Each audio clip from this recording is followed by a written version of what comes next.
الحمد لله الحنان المنان الذي خلق الإنسان وعلمه البيان، والصلاة والسلام على رسوله سيد الإنس والجان وعلى آله وأصحابه ذوي الخير والإحسان، أما بعد فأعوذ بالله من الشيطان الرجيم. بسم الله الرحمن الرحيم. سيعلم الذين ظلموا أي منقلب ينقلبون. وقال الله تعالى: وما الله بغافل عما يعمل الظالمون. صدق الله مولانا العظیم. بارگاہ رسالت معاب صلی اللہ تعالی علیہ وسلم میں درود پاک کا ہدیہ پیش کریں. اللہم صلی علی سیدنا محمد معدن الجود والکرم وآلہ واصحابہ الکرام وابنہ الکریم وبارک وسلم صلاة دائمة سرمدا ابدا. عزیزان گرامی وقار، محرم الحرام اسلامی سال کا پہلا مہینہ، اور آپ تمامی حضرات جانتے ہیں اس سال کی ابتدا ہو کہ ہر سال اسلامی مہینے کی ابتدا ہوتے ہی محرم الحرام کے خاندان نبوت کے شہزادگان کی قربانیوں کو یاد دلایا جاتا ہے. اہل بیت اطہار کے نونہالوں کی قربانیاں یاد دلائی جاتی ہیں. اور جب سال ختم ہونے کو آتا ہے ذی الحجہ کا مہینہ، اس وقت بھی دو نبیوں کا ثبات و استقامت اور اسماعیل علیہ السلام کی قربانی یاد دلائی جاتی ہے. ہمارے سال کی ابتدا بھی قربانی سے ہے اور اس کی انتہا ختم بھی قربانی پر ہے. ایک خاص وجہ یہ ہے کہ اسلام کے اندر قربانیاں ہیں. یہ شہادت گاہ الفت میں ہے قدم رکھنا، لوگ آسان سمجھتے ہیں مسلمان ہونا. ہمیشہ سے ایک بات یاد رکھیں، دین اسلام ہم تک جو پہنچا ہے اس میں بڑے بڑے اکابرین، اسلاف، اولیاء کاملین کی بڑی قربانیاں ہیں. اس دین کو ہمارے گھروں تک پہنچانے کے لیے ہمارے اکابرین نے کوڑے بھی کھائے، پھانسیوں پر بھی لٹک گئے، اور سالوں تک جیلوں میں قید بھی رہے. سب ہو جانے کے باوجود انہوں نے دین اسلام پر کوئی آنچ آنے نہیں دی. ہم تو کربلا کی داستان سناتے سناتے تھک جاتے ہیں، ختم ہو جاتی ہے، اور اس کے بعد جو قربانیاں ہیں دین اسلام میں وہ اور بھی ہیں. مولا امام حسین امام علی مقام سید الشہداء رضی اللہ تعالیٰ عنہ کی شہادت یقیناً پوری دنیا میں جو بھی سنے، چاہے وہ مسلمان ہو کہ غیر مسلمان ہو، رو پڑتا ہے. دردناک حادثہ ہے. رسول اللہ کے شہزادوں کو جس طرح بھوکا اور پیاسا میدان میں رکھا گیا تھا. لیکن میرے عزیزو، یہ قربانیوں کی ابتدا تو رسول کریم صلی اللہ تعالیٰ علیہ وسلم کی زندگی پاک سے شروع ہو چکی تھی. جب آپ نے مکہ مکرمہ میں اعلان نبوت فرمایا، کون سی مشقت نہیں اٹھائی رسول محترم صلی اللہ علیہ وسلم نے. 3 سال تک مکہ والوں نے سوشل بائیکاٹ کر کے رکھا تھا. کوئی کھانا پانی جانے نہیں دیا جاتا تھا آپ کے شعب میں، آپ کی وہ گھاٹی میں جہاں حضور صلی اللہ علیہ وسلم اپنے خاندان کے ساتھ تھے. ان 3 سالوں میں پتے کھائے، چمڑے ابال کر کے کھائے. یہ قربانیوں کی ابتدا تو زمانے نبوی سے شروع ہو چکی تھی. اور یہ بھی تو قربانی ہے کہ جب آپ حرم میں جائیں تو آپ کی پیٹھ پر اوجڑی ڈال دی جائے. اور عقبہ بن ابی معیط ایک شخص ایسا ہے جس نے رسول اللہ صلی اللہ علیہ وسلم کے گلے میں رومال ڈال کر کے گھمایا تھا اور کھینچا تھا، جس کی وجہ سے حضور کے گلے میں سوجن آ گئی تھی. یہ سب قربانیاں ہی تو ہیں. اور مکہ مکرمہ میں عمار بن یاسر اور ان کے والد گرامی کو آگ میں جلایا جاتا تھا. بلال حبشی کو، خباب ابن الارت کو، خبیب ابن عدی کو، زید بن دسنہ کو، یہ وہ صحابہ ہیں جن کو مکہ والوں نے تڑپایا ہے. صرف تڑپایا نہیں، ان کے ایک ایک عضو کو کاٹا ہے. انگلیاں کاٹی ہیں، ناخنوں کو کھینچا ہے، کان کاٹے ہیں، ناک کاٹے ہیں. قربانیوں کی ابتدا تو زمانے نبوی میں ہو چکی تھی. اور مرد تو مرد ہے، عورتوں نے بھی قربانیاں دی ہیں. سیدہ بی بی سمیہ، جن کو ابو جہل نے گھوڑے کے پیروں سے باندھ کر کے دوڑایا تھا، اور پھر گھوڑا دوڑتے ہوئے آیا تو ان کی شرمگاہ پر تیر مار کر انہیں شہید کیا گیا تھا. یہ پہلی شہیدہ ہیں اسلام میں. عورتوں نے بھی قربانیاں دی ہیں، بچوں نے بھی دی ہیں۔ آج یہ ایک میسج ہے آپ تک کہ اللہ تبارک و تعالیٰ نے کتنے سکون کی زندگی آپ کو دی، ہمیں دی ہے۔ اس دور میں ایک اذان دینے کے لیے نہ ہمیں کوئی دقت ہے، نماز پڑھنے کے لیے ہمیں کوئی تلوار لے کر نہیں کھڑا ہے کہ اگر سجدے میں جاؤ گے تو سر کاٹ دوں گا، کوئی ایسی مصیبت نہیں ہے۔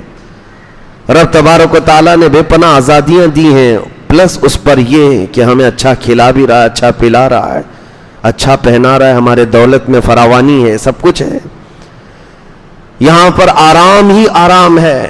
اس کے باوجود ہم دین پر کتنے قائم ہیں یہ دیکھنے کی ضرورت ہے۔ آج ہم اپنے دین اسلام کو اپنے گھروں میں ہی اجنبی بنا رکھے ہیں۔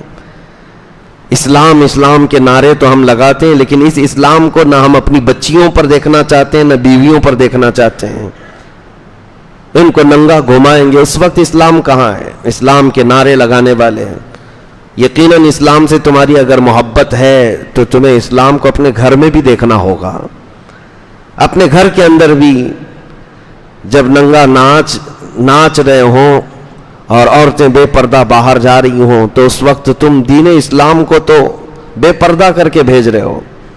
اسلام سے محبت کا معنی یہ ہے کہ آپ اپنے اوپر بھی اسلام کو پسند کرو اور اپنے گھر والوں پہ بھی اسلام کو پسند کرو۔ یہ نہیں ہے کہ اسلام کو ہم نے اپنے گھروں میں اجنبی بنا رکھا ہے، دوسرا آئے۔ حیرت کی بات ہے، اسلام تو ہمیں مسجدوں میں تو نظر آ جاتا ہے، جمعہ میں اگر آ گئے سب کے سب سجدہ ریز ہیں، لیکن یہی اسلام شادیوں کے محلوں میں کیوں نہیں نظر آتا؟ جب شادیاں ہوتی ہیں مسلمانوں کی، بڑے امیروں کی، تو وہاں اسلام کیوں نہیں نظر آتا؟ میرے عزیزو، کہیں تو ہم ناانصافی کر رہے ہیں، ہم اپنے ہاتھوں اپنے دین کو تباہ کرنے کی کوشش کرتے ہیں، انجانے میں ہی صحیح، لیکن یہ ایک بہت بڑا ایسا عمل ہے جس کا خمیازہ ہماری نسلوں کو بھگتنا پڑے گا۔ آپ کو میں مثال بتا دوں، صدیق اکبر رضی اللہ تعالیٰ عنہ دسترخوان پر بیٹھے ہیں، اسلام کو کیسے گھر میں پسند کرتے تھے۔ اسلام تو اسلام ہے۔ بیٹے نے ایک مرتبہ اتنا کہا کہ یہ لوکی کی سبزی جو بنی ہوئی ہے یہ مجھے اچھی نہیں لگتی ہے۔ صدیق اکبر رضی اللہ تعالیٰ عنہ نے تلوار نکال لی اور کہا اٹھ جا میرے دسترخوان سے، دسترخوان سے اٹھ جا۔ کہا ابا جان میں نے تو صرف سبزی کے بارے میں کہا اس سبزی کے بارے میں ہرگز نہ کہنا، اس لیے کہ میرے رسول کو پسند تھی، میرے نبی پاک صلی اللہ تعالیٰ علیہ وسلم کی پسندیدہ سبزی ہے، اور اگر تجھ کو یہ نہیں پسند ہے تو میں ایسا بیٹا نہیں برداشت کر سکتا جس کو رسول اللہ کی پسند نہ پسند ہو۔ یہ اسلام اپنے گھروں میں بھی دیکھنا وہ چاہتے تھے۔ وہ تو سنت مصطفیٰ، حالانکہ سبزی کے متعلق اختیار ہے، آپ کو جو کھانا ہے کھائیں، فرض واجب یا حرام ناجائز تو نہیں ہے، لیکن صدیق اکبر رضی اللہ تعالیٰ عنہ کا ایمان بہت بلند تھا۔ عزیزان گرامی وقار، جب ہم یہ انقلاب اپنے گھروں میں بھی لائیں گے، ان قربانیوں کو دینا پڑے گا، تو انشاءاللہ العزیز وہ دن دور نہیں کہ بہاریں ہمارے گھروں سے نکلیں گی انشاءاللہ۔ میں چند باتیں آپ کے سامنے رکھتا ہوں کہ قربانیوں کی ابتدا زمانہ نبوی سے ہوئی، اور پھر وہ ہجرت بھی حضور صلی اللہ علیہ وسلم کی بڑی قربانی تو ہے، اپنا وطن چھوڑنا اور دوسرے شہر جا کر آباد ہونا، پھر پورے ساتھیوں کا ساتھ چلنا، ایک بہت بڑی قربانی ہے۔ جب شہر مکہ چھوٹ گیا اور اپنے مدینے میں آباد ہوئے تو کیا یہ قربانی نہیں ہے؟ اپنا وطن اصلی چھوڑنا، پھر وہاں جانے کے بعد مسلسل جنگیں اور لوگوں کا مقابلہ، 10 سال تک تقریباً 17 جنگیں، سال بھر کا بھی موقع نہیں ملتا تھا سانس لینے کا۔ یہ بھی تو قربانیاں ہیں۔ کتنے عظیم صحابہ جنگوں میں شہید ہوئے، ایک ہی جنگ احد میں 70 صحابہ گئے، جن میں رسول کریم صلی اللہ علیہ وسلم کے سگے چچا، ان کے سفیر، ان کے خاص صحابہ شہید ہوتے گئے۔ یہ سب چیزیں دیکھ کر صبر کر لے جانا یہ بہت بڑی قربانی ہے، اور ان قربانیوں کی ابتدا جب حضور کے زمانے سے ہوئی تھی تو خلفائے راشدین کے زمانے میں بھی چلی، اور پھر کربلا کے میدان میں یہ کھل کر کے سامنے دیکھنے کو ملا۔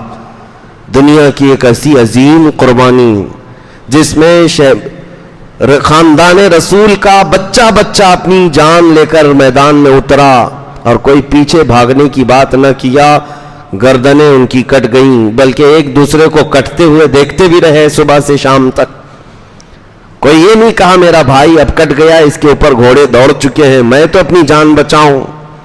حتیٰ کہ جو بیمار خیمے میں سو رہے تھے زین العابدین امام سجاد، بیمار تھے، بخار زدہ تھے، اس کے باوجود وہ اپنے بستر سے کھڑے ہو رہے تھے کہ سب جب جا چکے تو مجھے بھی جانے کی اجازت ملے. امام حسین نے ان کو تک دیکھا تو آپ رو پڑے اور کہا میری نسل تجھ سے چلنی ہے اور تم آرام کرو، میرے بعد خاندان نبوت کی ان عورتوں کو کون لے جائے گا، کون ان کا سہارا ہوگا. امام زین العابدین اس بات پر روتے رہے زندگی بھر کہ مجھے میدان میں اترنے نہیں دیا گیا ہے.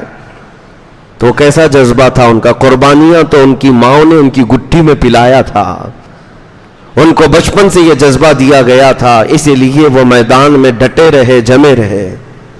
عزیزان گرامی وقار، میں آپ کو ایک بات بتا دوں کہ اللہ تبارک و تعالی اس کا ایک قانون ہے، اس کا ایک دستور ہے، وہ اپنے بندوں سے امتحان لیتا ہے اور اس کے بعد ظالموں کو ان کے انجام تک پہنچاتا بھی ہے. بعض لوگ یہ سوچتے ہیں کہ ہم ابھی اترے اور اللہ کی مدد آ جائے اور اللہ تعالیٰ ایسی مدد کرے کہ سب کافر دشمنان اسلام جتنے ان کے دانت کھٹے ہو جائیں، یہ سرنگو ہو جائیں، یہ خائب و خاسر ہو جائیں، ذلیل ہو جائیں. یہ ٹھیک ہے، تمنا ہے، لیکن تمہیں تاریخ یہ دیکھنی پڑے گی. رسول کریم صلی اللہ تعالی علیہ وسلم کے زمانے سے اگر حضور دعا کر دیتے مدینے میں بیٹھ کر تو کیا وہ مکہ کے 1000 کافر جو بدر میں آ رہے تھے زمین میں نہیں دھس جاتے؟ کیا ان کے لیے آسمان سے عذاب نہیں آ جاتا جو انہیں گرفتار کر لیتا؟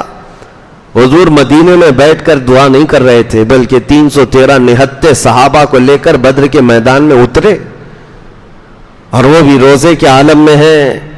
رمضان کا مہینہ ہے، پیدل چل کر کے گئے، 4 گھوڑے ہیں سب 313 کے پاس، تلواریں سب کے پاس نہیں. یہ ایک عظیم امتحان کے لیے اتارا گیا.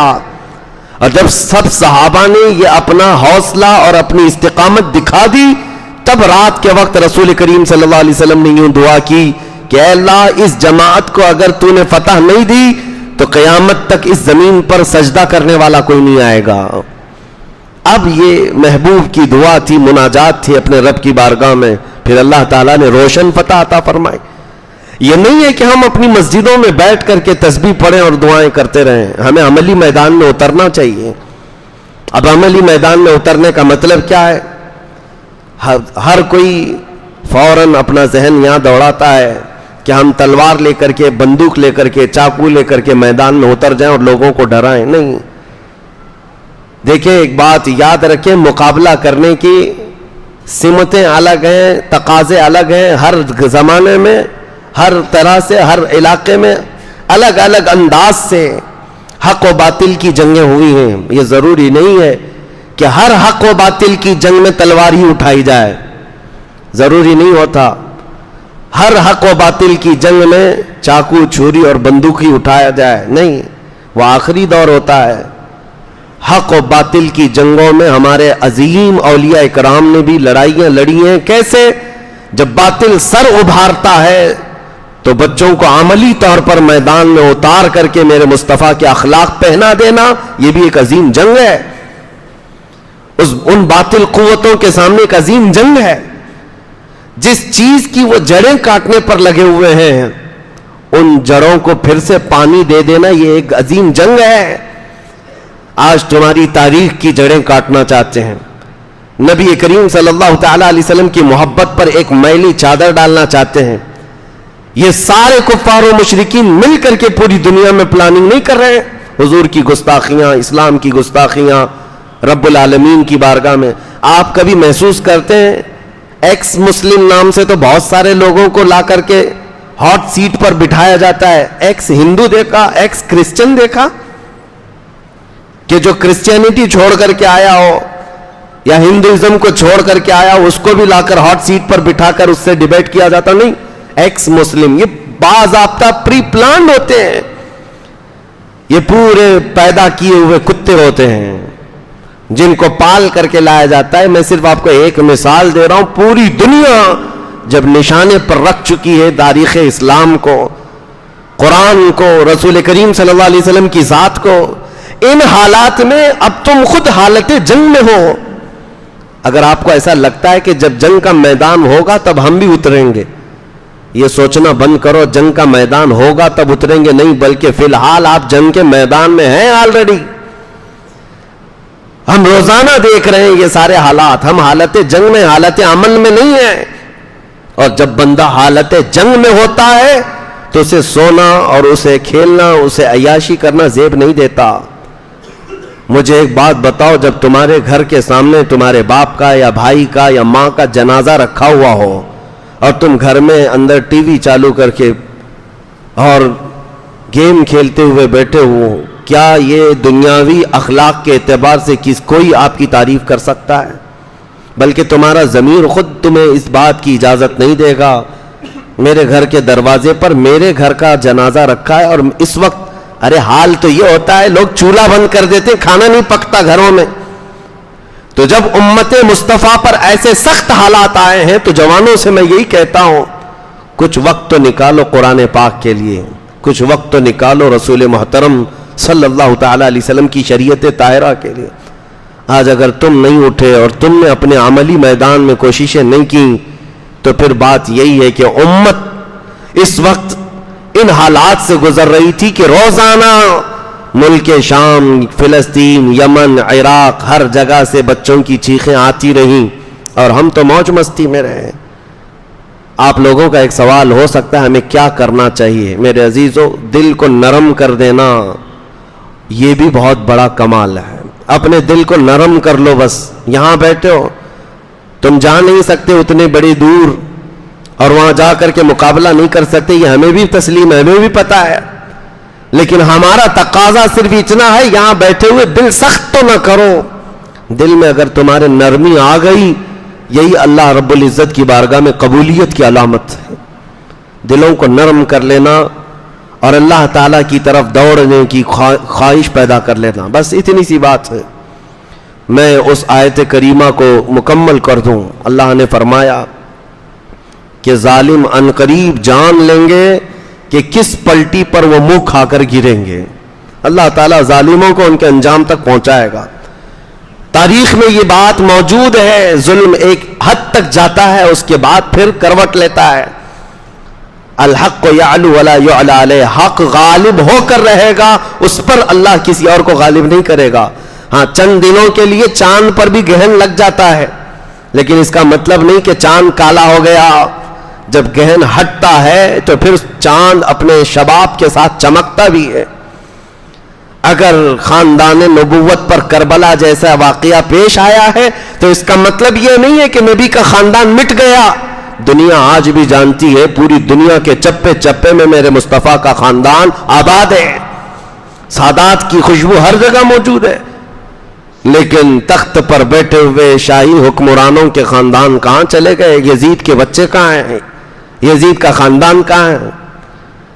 کوئی نہیں بتا پاتا. اس لیے یاد رکھو، رب تبارک و تعالیٰ قرآن میں فرماتا ہے کہ ظالم عنقریب یہ جان لیں گے کہ وہ کس پلٹی پر گرائے جائیں گے. اب ایک بات میں آپ کو بتاؤں، حالات پھر سے ہمارے ساتھ ایسی ہی ہیں. کربلا واقع ہونے کو ہے اور یزیدی فتنے جنم لے چکے ہیں. جگہ جگہ یزید ہیں اور وہ اپنے طاقت کے زور پر پوری دنیا کے نظام کو بدلنا چاہتے ہیں. اب ہم پوری دنیا میں نہ جائیں تو اپنے ملک میں ہم حالات دیکھ رہے ہیں. یہاں پر اب حسین اعظم کے کردار کو زندہ کرنے کی ضرورت ہے. ہم چھوٹی چھوٹی سی باتوں پر بلک اٹھتے ہیں، تڑپ اٹھتے ہیں. کہاں حسین اعظم کی کردار؟ کربلا کے میدان میں اترنا بہت دور کی بات ہے. ہم چھوٹا سا کسی کا تانا دیا ہوا برداشت نہیں کر پاتے. ہم چھوٹی لڑائیوں میں آپے سے باہر ہو جاتے ہیں، آسمان سر پر اٹھا لیتے ہیں. امام حسین سید الشہداء کی بات میں بتاتا ہوں. سیدنا غوث گوالیاری رحمت اللہ علیہ ایک بڑے بزرگ گزرے ہیں، اللہ کے ولی، بڑے صبر والے تھے. ان کی ایک مثال میں آپ کے سامنے رکھتا ہوں. وہ ایک بار راستے سے جا رہے تھے، ڈاکو کچھ راستے پر پریشان کر رہے تھے. کبھی ان کا جبہ کھینچا، کبھی ان کا امامہ کھینچا. تو ان کے مرید ساتھ میں تھے اور ان کے ساتھ ان کی ایک نواسی تھی، چھوٹی سی 8 سال کی یا 7 سال کی بچی تھی. اس کو ساتھ میں لے کر چل رہے تھے. تو یہ جو گنڈے تھے، موالی تھے، وہ کبھی آپ کا جبہ کھینچے، کبھی امامہ کھینچے. تو ان کے مرید کہتے حضور آپ کی شان اتنی بلند، ان ظالموں کو دیکھیں کیسی شرارت کر رہے ہیں، ان کو کچھ انجام تک پہنچائیں. سیدنا غوث گوالیاری نے کہا ہم اہل سلوک ہیں، اللہ کی طرف چلنے والے، ہم جلال کا اظہار نہیں کرتے، ہم صبر کرتے ہیں، ہم صبر کرتے ہیں. آگے چلنے کے بعد کچھ اور بدماشوں نے ان پر دھول پھینکا، مٹی پھینکی. آپ نے کپڑے جھاڑ لیے اور کہا ہم اہل سلوک ہیں، صبر کرتے ہیں، جواب نہیں دیتے. ان دیے ہوئے مظالم کے ہم جلدی جواب نہیں دیتے. مرید بار بار کہتا تھا حضور ان کو ہلاکت کی دعا کر دیں. کہا نہیں، اہل اللہ، اللہ والے بد دعا نہیں کریں گے، صبر کرتے ہیں. آگے چلنے کے بعد ایک ڈاکو نے ان کی چھوٹی سی جو نواسی تھی اس کے کان میں جو بالیاں تھیں انگلی ڈال کر کے یوں کھینچا کہ بچی کا کان پھٹ گیا، بچی کا کان پھٹ گیا. سیدنا غوث گوالیاری نے دیکھا بچی کا خون، بچی کا کان لہو لہان ہے. صرف آپ نے انگلی سے یوں اشارہ کیا، اے رب العالمین اس کو تباہ فرما. وہ جو گنڈا موالی تھا جس نے انگلی ڈال کر کان پھاڑا تھا، ہوا میں اڑا اور واپس ایسے پتھر پر پٹک دیا گیا کہ سر پھٹ گیا، جگہ پر مر گیا. اب یہ واقعہ میں یہاں بیچ میں کیوں کہہ رہا ہوں، اس کا کیا ریلیشن ہے؟ مرید صادق ساتھ میں تھے. کہا حضور آپ تو کہہ رہے تھے آپ اہل اللہ ہیں، آپ مظالم کا جواب نہیں دیتے، بچی کے کان پھٹ جاتے ہی آپ نے تو اس کو ہلاک کر دیا. سیدنا غوث گوالیاری نے تاریخی جملہ کہا میاں یہ ہم سب کیا قیامت تک آنے والے اپنے اوپر آنے والے مظالم کو تو دیکھ سکتے ہیں، بچوں کی تکلیف کو گوارا کر لینا صرف امام حسین کا کام ہے. صرف سب اس صبر کے درجے پر وہ صرف کربلا کی داستان میں ہے، باقی کوئی نہیں برداشت کرتا. یہ حقیقت ہے میرے عزیزو. اولیاء اکرام کی بھی فہرست دیکھ لیں، ان پر جو ظلم ہوئے ہیں سب برداشت کیے گئے، لیکن سامنے اگر کسی باپ کے بچے کو تڑپایا جائے یہ گوارا نہیں ہوتا. آج بھی ہماری کیفیت یہ ہے، ہم بخار کو سہ لیں گے، ہم بیماریوں کو سہ لیں گے، لیکن بچہ اگر تھوڑی دیر سردی میں بھی آ جائے ہمارا دل گوارا نہیں کرتا، ہم اسے سینے سے لگائیں، کبھی ادھر بھاگیں کبھی ادھر بھاگیں، ڈاکٹروں کے چکر لگائیں. بچوں کی تکلیف باپ نہیں دیکھ پاتا. اب اس بات کو سن کر کے پھر اندازہ لگاؤ کربلا کے میدان میں اس حسین کا کلیجہ کتنا بڑا تھا جنہوں نے اپنے جوان بیٹے علی اکبر کی لاش اپنے کندھے پر اٹھا کر لائے، اور وہ بھی ٹکڑے ہو چکی لاش، جس کے ٹکڑے ہو چکے تھے، اور اپنے سگے بھتیجے امام قاسم کی لاش جس پر گھوڑے دوڑ چکے ہیں، اور پھر اس پر طرفہ یہ کہ 6 ماہ کے چھوٹے بچے کو جب ان کے ہاتھ میں موجود پانی کی طلب لے کر آنے پر گلے پر تیر چلا دیا جائے، بچہ جب ہاتھوں میں خون میں لت پت ہو، اس منظر کو دیکھ کر دنیا کی کون سی ہستی ہے جو برداشت کر پائے؟ اپنے سگے بھائی کو کٹتے ہوئے ہاتھ دیکھا عباس علمبردار کو، اور اس کے بعد ان کے سینے پر نیزہ مار کر جب یزیدیوں نے شہید کیا، تب تک میں نے دیکھا ہے تاریخ میں امام حسین نے صرف اتنی بات کہی جن کی عمر 60 سال کے قریب ہو چکی ہے. 60 سال کی عمر کے قریب رب العالمین کی بارگاہ میں صرف اتنا کہا الآن انکسر ظہری، اے اللہ میری ریڑھ کی ہڈی ٹوٹ گئی، تیرے علاوہ کس سے شکایت کروں، تیرے علاوہ کس سے میں شکایت کروں. عزیزان گرامی وقار، اس پورے میدان کربلا میں ایک اہم میسج یہی ہے کہ ہم اپنی چھوٹی چیزوں کو جب برداشت نہیں کر پاتے تو بڑی چیزوں کا مقابلہ کیا کر سکیں گے. برداشت کی طاقت بھی بڑھانا بہت ضروری ہے.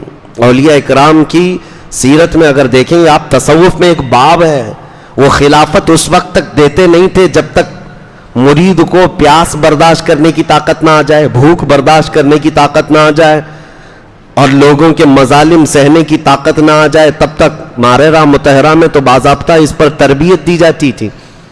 خاص طور پر مچھلی کھلا کر رات میں یوں ہی دروازہ بند کر کے سلا دیا جاتا، صبح تک وہ بندہ تڑپتا رہتا، پانی نہیں دیتے. اور اگر کوئی بہت زیادہ اتاولا ہو جاتا کہ پانی نہیں تو اس کو بھیج دیا جاتا، جا تو یہاں کی خلافت لینے کا اہل نہیں ہے۔ برداشت کی طاقت پیدا کرنا مسلمان کے لیے بہت ضروری ہے، اور یہی کربلا کے میدان میں ہمیں ایک بہت بڑا عظیم پیغام ملا ہے۔ مرد تو مرد ہیں۔ ایک دانشور نے بہت اچھی بات لکھی ہے، کربلا میں موتیں تو ہوئیں، حسین اعظم کی موت، شہادت، علی اکبر کی شہادت، امام قاسم کی شہادت، سب کی ایک بار ہوئی، لیکن اس میدان میں سب سے بڑا جگر رکھنے والی کوئی شخصیت ہے تو سیدہ زینب ہے، جو پورے میدان کو دیکھتی بھی رہی۔ ان کے بچے بھی سامنے شہید ہوئے، بھائی شہید ہوا ہے، بھتیجے بھانجے سب شہید ہوئے، اور اس کے بعد جو حالات ہوتے ہیں، سب کی موت کے بعد جب ان کو بندی بنا کر، قیدی بنا کر دمشق تک لے جایا جا رہا ہو، زنجیر باندھ کر کے، رسول اللہ کی وہ شہزادی نے کتنا سہا ہوگا۔ یزید کے دربار میں پہنچنے کے بعد انہوں نے اپنے اندر جتنا تھا سب نکال دیا۔ آج 1400 سال ہو گئے سیدہ زینب کا دیا ہوا خطبہ جو دمشق کی جامع مسجد میں یا یزید کے دربار میں آج تک حرف بحرف سلامت ہے۔ لوگ آج اس کو پڑھتے ہیں تو رو پڑتے ہیں۔ سیدہ زینب نے جو خطبہ دیا تھا، ایک ہی جملہ اگر میں بتاؤں میرے عزیزو، سیدہ زینب نے کہا تھا، دنیا کی ہر ماں اپنے بیٹے پر روتی ہے اگر بیٹا انتقال ہو جائے، ہر بہن اپنے بھائی کی موت پر روتی ہے، ہر پھوپھی اپنے بھتیجے کی موت پر روتی ہے، لیکن زینب کے لیے یہ تلاش کرنا ہی مشکل ہے وہ روئے تو کس پر روئے، بھائی پر کہ بیٹے پر کہ بھتیجے پر کہ بھانجے پر، سب کی لاشیں ایک ساتھ ہیں۔ عزیزان گرامی وقار، کربلا کے اس میدان میں ایک بہت عظیم پیغامات دنیا کو ملے ہیں، آپ سن ہی رہے ہیں اور ہر سال سنتے رہتے ہیں۔ اس کا خلاصہ صرف اتنا ہی ہے کہ اپنے دلوں کو جوان رکھو، بیدار رکھو، سہنے کی طاقت بھی، اور اس کے علاوہ ایک بات اور کہ ظلم زیادہ دیر تک نہیں چل سکتا، اللہ تعالیٰ کی مدد آ ہی جاتی ہے۔ آپ کو یہ نہیں کہا گیا کہ ظلم سہتے ہوئے تم خاموش رہ جاؤ، نہیں، مار برداشت کی جا سکتی ہے، پھانسی برداشت کی جا سکتی ہے، لیکن زبانی خاموش نہیں رہا جا سکتا، حق بات موت تک کہی جانی چاہیے۔ یہ پیغام ہے، اس کا کوئی الٹا میسج یہ نہ لے لے۔ سہنے کی طاقت کا مطلب یہ نہیں ہے کہ خاموشی سے سہتا رہے، بلکہ اس پر تو ظالموں کو خوشی ہے کہ ہم نے مارا، دیکھو چپ ہو گیا، نہیں، سہنے کی طاقت کا مطلب یہ ہے کہ تم ظلم تو سہ لو، شکایت اس سے نہیں، بلکہ جس بات پر تمہیں ظلم دیا جا رہا ہے وہ اسلام کی حقانیت پر 1000 کوڑے لگ جائیں، لیکن تمہیں اس بات پر قائم رہنا ضروری ہے۔ آج جیسے موب لنچنگ کے حالات آ گئے، نوجوانوں کو باندھ کر کے مار کر کے ان سے کہا گیا کہ ان کا نام لو ان کا نام لو، یہ حالات سے ظلم تو ہو ہی گیا، ان بچوں نے سہ لیا، مرنا تو ویسے بھی تھا، لیکن کسی اور کا نام لے کر کے کیوں اللہ اکبر کہہ کر جائے تو اس پر عظیم شہادت کا ثواب بھی ہے، بلکہ ان شہیدوں کو مولا حسین کی پڑوسی ہونے کا شرف حاصل ہوگا۔ ان حالات کے تقاضوں کے اعتبار سے میں صرف آپ کو یہی کہنا چاہوں گا کہ اپنے گھروں میں دین اسلام کو پسند کرو۔ امام حسین کی آخری وصیت جو اپنی بیٹی کے لیے تھی، وہ ہر باپ اپنی بیٹی کو آج وصیت کر کے جائے، ہر باپ اپنی بیٹی کو وصیت کر کے جائے۔ سیدہ سکینہ جو 9 سال کی تھی، اور امام حسین جب کربلا کے میدان میں آخری مرتبہ جا رہے تھے تو اپنی بیٹی کو یہ کہا تھا کہ بیٹی جو کچھ بھی ہو جائے، حالات جتنے بھی بدل جائیں، تم رسول اللہ کے خاندان سے ہو، اپنے پردے کی حفاظت کرنا، اپنے حجاب کی حفاظت کرنا۔ یہی بات تو ہے، دمشق کے بازار میں جب امام حسین کا سر لے کر جا رہے تھے نا، سب بھیڑ لگی تھی لوگوں کی دیکھنے کی، حضرت سکینہ اور دوسری عورتیں بھی پیچھے تھیں۔ ایک صحابی رسول اس زمانے میں 80 سال کے ہو چکے تھے، وہ آئے، انہوں نے یہ لٹا ہوا قافلہ دیکھا تو رو پڑے، اور قریب آئے، سیدہ بی بی سکینہ چھوٹی سی تھی، کہا بیٹی تم کس کی بیٹی ہو؟ لڑکی نے کہا یہ جو سر جھا رہا ہے میں اسی کی بیٹی ہوں۔ وہ صحابی پھوٹ پھوٹ کر روئے، کہا اے بچی میں برسوں سے ملک شام میں ہوں، میں رسول اللہ کا صحابی ہوں، اس گردن کو چومتے ہوئے دیکھا ہے میں نے رسول اللہ کو، جس کو آج ان کی امت نیزے پر لے جا رہی ہے۔ اے میری بچی، کوئی حاجت ہو تو بتاؤ، میں یہیں کا رہنے والا ہوں۔ اس بچی نے 9 سال کی عمر میں، جبکہ قافلہ لٹا ہوا جا رہا ہے، کہا کہ پہلی بات تو اس دیار غریب میں ہم سے کوئی پوچھنے والا تو آیا، اور اگر آپ پوچھتے ہیں ہماری کوئی حاجت ہے، یہ بھوکا قافلہ تھا، یہ پیاسا قافلہ تھا، تڑپ کر کہتی کہ کھانا پانی تو لے آؤ۔ کمال ہے، سیدہ سکینہ نے کہا بابا جان آپ اگر ہماری حاجت پوچھنے آئیں تو صرف اتنا کر دیں کہ یہ جو سر لے کر کے جا رہے ہیں ان کو تھوڑا آگے بڑھا دیں، ہمارے قافلے سے آگے بڑھا دیں۔ کہا بچی ایسا کیوں کہہ رہی ہو؟ کہا اس لیے کہ سر حسین کو دیکھنے کے لیے بہت سارے لوگوں کی بھیڑ آ رہی ہے، اور سر دیکھنے کے چکر میں ہمارے پردے کی حفاظت نہیں ہو رہی ہے، بابا کا سر آگے لے جاؤ۔ یہ ہے پیغام حسین، اپنے گھر میں اسلام کو پسند کرنا، اور ان کی شہزادیوں نے دنیا کو دکھایا ہے۔ باپ کا سر لے جانے کے وقت بھی اگر انہوں نے کسی چیز کا خیال کیا ہے تو رسول اللہ کی شریعت کا خیال کیا ہے۔ یہاں ہمارے گھر میں نارمل بھی کسی کی موت ہو جائے تو عورتیں تو بے پردہ باہر نکل آئیں گے، نہ ان کے سروں کے دوپٹوں کا خیال ہے، یہ ماتھا پیٹنا سینٹنا پیٹنا، ان کو تو کوئی ہوش و حواس نہیں رہتا، چاہے جیسی حالات آ جائیں۔ پیغام حسین یہی ہے، آخری کربلا کے میدان کا میسج اپنی بیٹی کے لیے یہی تھا کہ بیٹی حالات جتنے بھی بدل جائیں تم اپنے پردے کی حفاظت رکھنا، اپنے حجاب کی حفاظت کرنا۔ کیوں پیغام نہ دیتے حسین؟ اس لیے کہ اس گود میں پلا ہوا حسین ہے جو فاطمہ کا لاڈلا، جس کو کسی آنچل نے، جس کے آنچل نے آج تک نہ دیکھا مہر و ماہ نے، اعلیٰ حضرت نے فرمایا، چاند و سورج نے جس کے آنچل کو نہ دیکھا ہو، اس ردائے عفت پہ لاکھوں سلام، سیدہ طیبہ ظاہرہ، اس جان احمد کی راحت پہ لاکھوں سلام۔ اس حسین اعظم کا پیغام کیوں نہیں ہوتا؟ ماں کو دیکھا تھا، ماں کی وصیت کو بھی سنا تھا کہ رات کے وقت جنازہ لے جائے، کوئی جنازے کو بھی دیکھنے نہ پائے۔ عزیزان گرامی وقار، یہ بات صرف اس لیے کہہ رہا ہوں کہ آج بدلو، اپنے گھروں میں اسلام پسند کرو، یہ نہیں کہ اسلام زندہ باد، اسلام زندہ باد ہم نعرے لگائیں اور اپنی بیوی پر بھی اسلام پسند نہیں، اپنی بیٹیوں پر اسلام پسند نہیں، اپنے گھر کی بچیوں پر اسلام پسند نہیں، ان کو ننگا گھمانا تمہیں شوق ہو، پھر کون سی اسلام زندہ باد کے نعرے ہیں؟ پہلے اپنے گھروں سے اس کی شروعات ہو۔ تو میں سمجھتا ہوں کربلا کا پیغام ہر گھر میں پہنچ گیا۔ رب العالمین کی بارگاہ میں دعا ہے مولا کریم کہنے سننے سے زیادہ عمل کی توفیق عطا فرمائے۔ قدیر و جبار خدا ہمارے گھروں میں حسین اعظم کی محبت میں پلنے والے جوان پیدا فرما، ہماری بچیوں کو سیدہ کائنات فاطمۃ الزہرا کی کنیزوں میں شامل فرما، قیامت کے دن اہل بیت نبوت اور رسول اللہ کے صحابہ کے ساتھ ہمارا حشر عطا فرما۔ وآخر دعوانا ان الحمد للہ رب العالمین۔